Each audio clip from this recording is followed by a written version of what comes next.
Конно-спортивный клуб «Аргамак» уже давно стал достопримечательностью Ленска, и представления, которые организуют наездники, привлекают огромное количество ленчан.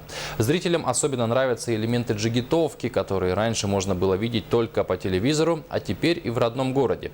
Сергей Евсюков встретился с всадниками и узнал секреты мастерства. Трюки, которые с такой легкостью и сноровкой выполняют всадники, называют джигитовкой.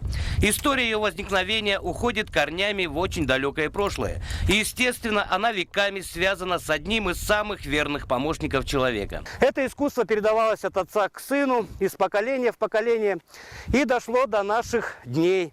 И благодаря ленским джигитам, и до нашего города.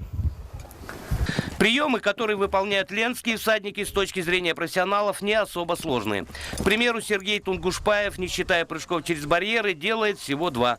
Соскок с посадкой в седло и езда поперек седла лежа.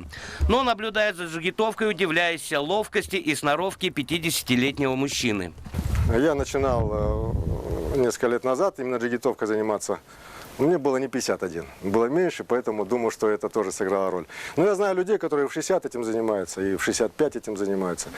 Однако секрет джигитовки не в возрасте. Главное – желание и определенный ход хорошо натренированной лошади.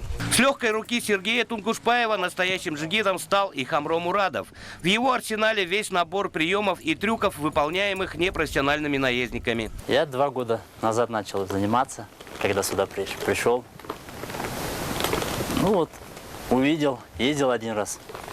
Вот понравился, вот начал уже заниматься. А еще Хамро любит помахать шашкой. И делает он это вместе с другим наездником Александром Цветаевым, который как раз и специализируется на приемах с оружием. После беседы с Александром Цветаевым я тоже себя решил попробовать в роли русского казака. Честно признаюсь, страшновато первый раз садиться на лошадь.